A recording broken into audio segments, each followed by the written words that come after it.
Hey bookmarks and bookworms, welcome back to the channel. In today's video I read 6 Booktubers Best Books of 2023. Now when I was reviewing their Best Books of the Year videos, some of the books naturally I'd already heard of and read myself, and so this isn't necessarily the book they put in first position if they are a booktuber who ranks the books in their Best Books of the Year videos, but certainly all of the books that I'm speaking about today were included in these booktubers Best Books of 2023 videos. So as I say, I've got 6 books to talk to you about today.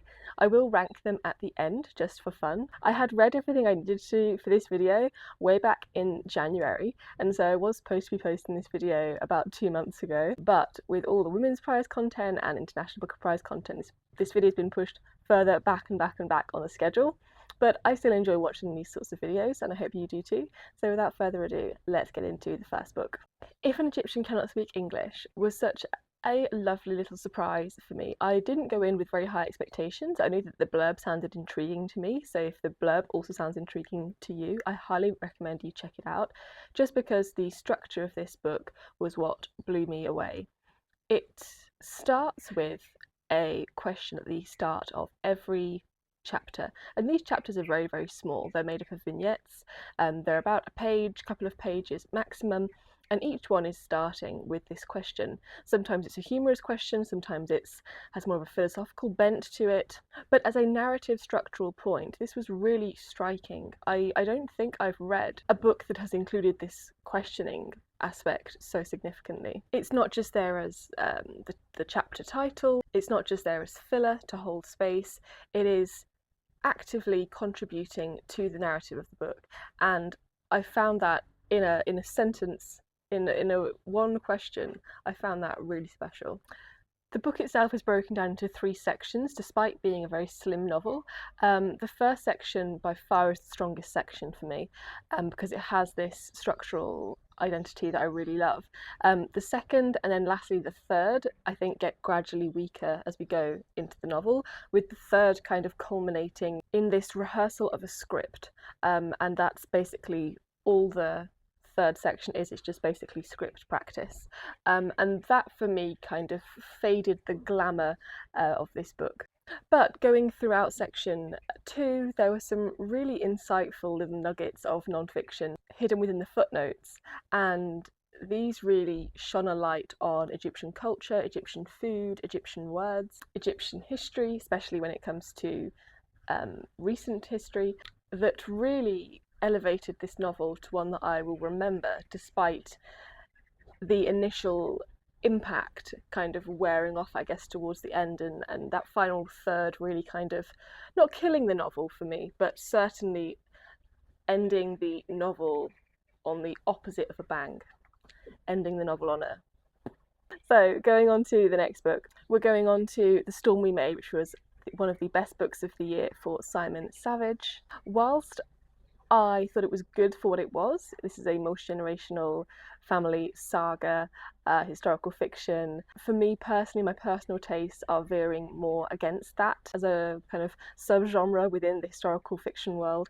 I think for me, what I used to love about historical fiction was the immersion in a time and a place and characters, whereas I think when you add the multi-generational saga element to a historical fiction, you get pulled out of that a little bit. You don't get as much of that because the length of the novel would have to be 1,000 pages, kind of like The Eighth Life, for you to get the required amount of depth with all of those characters and all of those timelines and all of those settings. And so for me, I'm stepping away from this multi-generational thing in my literature and sticking with potentially one timeline and potentially a few, but sticking with one character inside the mind of one individual and following them as a really close character study, I guess, of their life and their world and who they are. I feel like with this multi-generational thing, you get a lot of breadth, but you don't get any depth at all. And while some of the historical context was filled out by Vanessa Chan, and that was in part interesting, in part it also wasn't, because this is nowhere near one of my favourite historical time periods. This is sort of pre-war and wartime Malaya, so before 1945, and so the setting didn't quite hold enough intrigue for me, and then layer on top of that the multi-generational thing that I've only recently, to be fair, come to this realization that multi-generational sagas aren't for me anymore. As I say, I used to read them all the time and love them, but I've definitely stepped away from that in my reading now, and I try to get away from them. This book was the final clincher for me that told me and showed me that, yeah, multi-generational sagas potentially aren't for you anymore. As I say though, the characters for what they were nice, the writing for what it was strong, the structure of what she wanted to do was all there. So for what it was, as a multi-generational family saga, I thought this was a very, very good example of one. It's just that no longer resonates with my personal reading taste. So objectively, this was a very good book. And actually this bleeds nicely into the next book that I want to talk about, which is Fingerbone, recommended by Booksandbao. Now, Fingerbone was actually a DNF at the 40% mark. I've still included it in this video because I feel like 40% is enough of a chunk of that book for me to be able to feel comfortable speaking on it in this video. And I think it's a good comparison to The Storm We Made, because I feel like, because I read these books fairly close together for the purpose of this video, the Fingerbone just suffered so badly in comparison to The Storm We Made, which was taking almost the same time period, almost the same setting, certainly the same war, and just did everything so much better.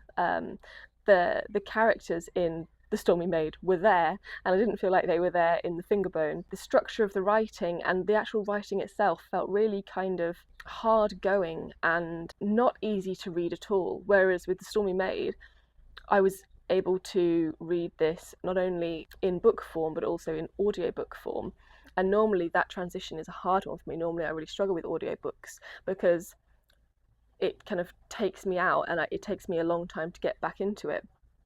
But actually, I think because of the way this book was structured, the way that you're flitting between characters and how distinct they were, it was easy to get back into that character and that setting each time, even in audiobook form, which I think speaks volumes for how good the author handled the structure of this and the form of this.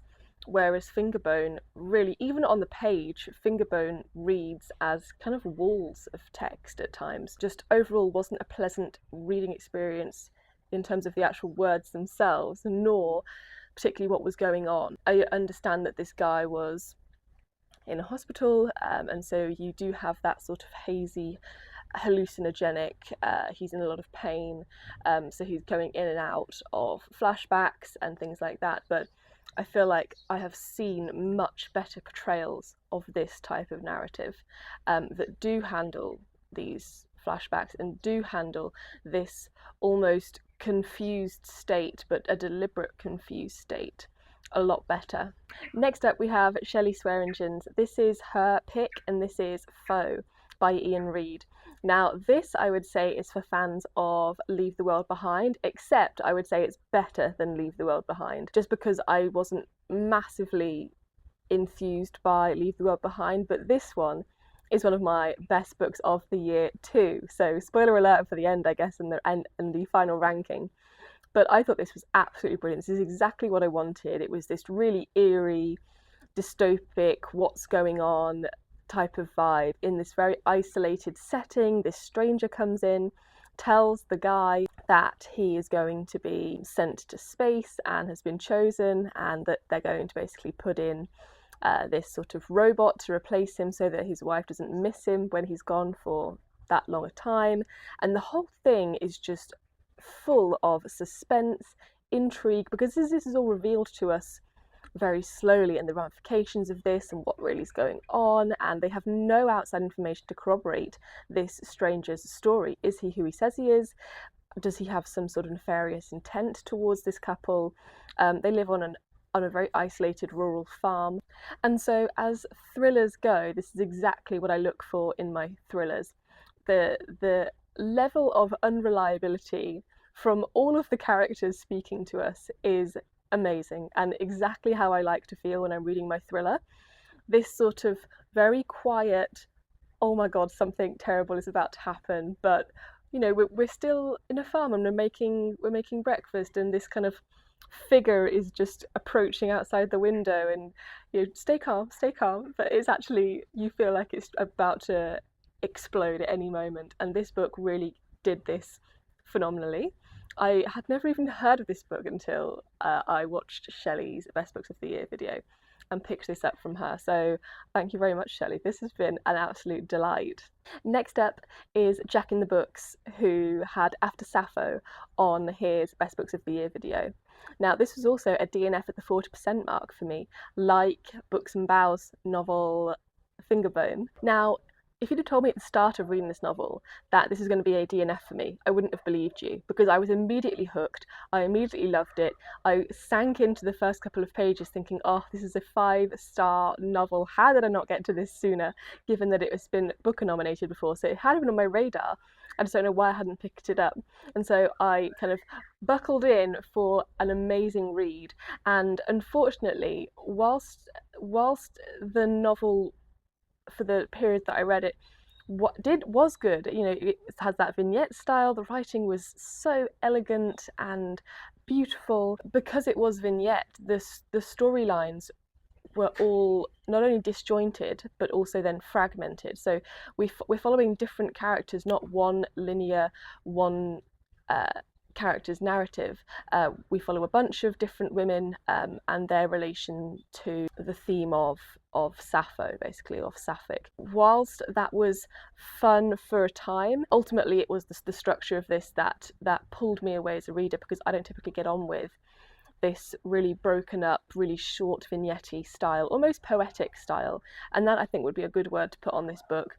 It did feel poetic at times, and it did have a lot of pace and rhythm to it. So if you like this sort of vignette, disjointed, very small fragments, and you put them together almost like this sort of jigsaw book, then this really will work for you so well. But it's just, for me, I lost stamina towards that middle half, that I could no longer keep up with where we were, what we were doing, what was the point of all of this, when none of these narrative threads were coming together as one.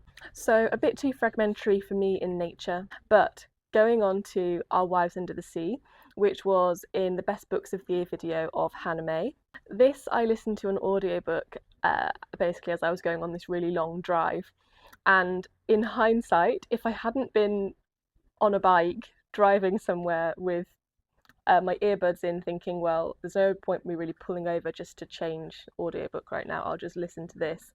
If it hadn't been the sense of me feeling more or less stuck on this bike for many hours and just listening to whatever it was in my ears, this probably would have been a DNF. All in all, a pretty boring type of book for me. There were certainly some intriguing moments, don't get me wrong, and the writing certainly, if I'd have been reading it on a page, I feel like it would have been good, solid writing. I don't think I have a bad word to say about the writing of it. But there just wasn't enough intrigue really to hold my attention. I found myself drifting off from this and not really caring about the characters, the situation. Whilst I understand that some people have commented that this is essentially an extended metaphor for depression or a mental breakdown of some kind, and how that breaks down the relationship from the point of view of the partner, not from the point of view of the person who is breaking down. And this idea that you watch the person that you love vanish before your eyes, whilst their physical body stays present with you. This book basically feels like letting go of a lover and how to do that, or how not to do that.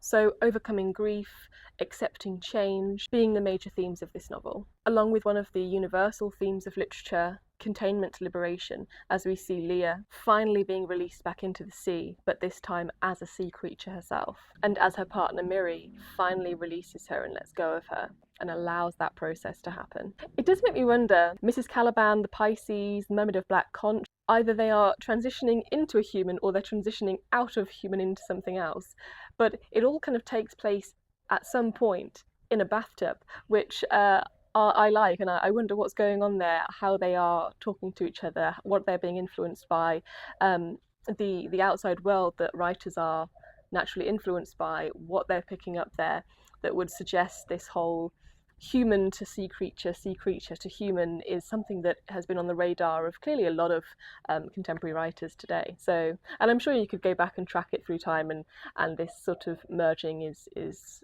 can be seen throughout literature, and I'm no doubt it is. But it certainly feels like the fact that I can name 4 books just off the top of my head that have this trope seems kind of significant in some way. So those are the 6 books, those are the 6 booktubers. They're all booktubers that I've been watching for years and years. Certainly Booksandbao and Simon Savage, jackinthebooks and hannahmay. I've been watching these people for at least 4 years, if not longer, and so it was really nice to read the books that they have had on their best books of the year. Potentially only Shelley's will end up as being a favourite book of mine on my best books of the year in 2024, but I will now tell you the official final rankings of these 6 books. So I'm going to put Booksandbao with Fingerbone in last place, then I'm going to put jackinthebooks with After Sappho in 5th place, then we have hannahmay's Our Wives Under the Sea, then I'm going to put savidgereads The Storm We Made, then I'm going to put bibliosophie's If an Egyptian Cannot Speak English, and then finally in the very top spot I'm going to put shellyswearingen's Foe by Ian Reid. And I highly recommend, if you are a thriller lover or an unreliable narrator, kind of eerie lover, then really check out this book. It's a fantastic one to go for. Speaking of favourite booktubers, I will be on Alex over at the Disco Kings live stream tonight, Saturday night. If you're watching this after that, then I shall include the link in the description box below so you can go and watch the live stream after we finish. But if you are around tonight, Alex is doing a live stream. Basically, if you would like to come along and see me lose a book quiz, then feel free to come along. As well as myself, there will be a couple more familiar faces there, including Kieran from KD Books, Bob from Bob the Bookerer, and bibliosophie herself, who was included in my video today. So make sure to go over and subscribe to Alex so you do not miss the live stream tonight. You also have a few days left to sign up for book club. We're reading Clear by Karis Davis in April, so the sign up link for the book club will also be found in the description box below.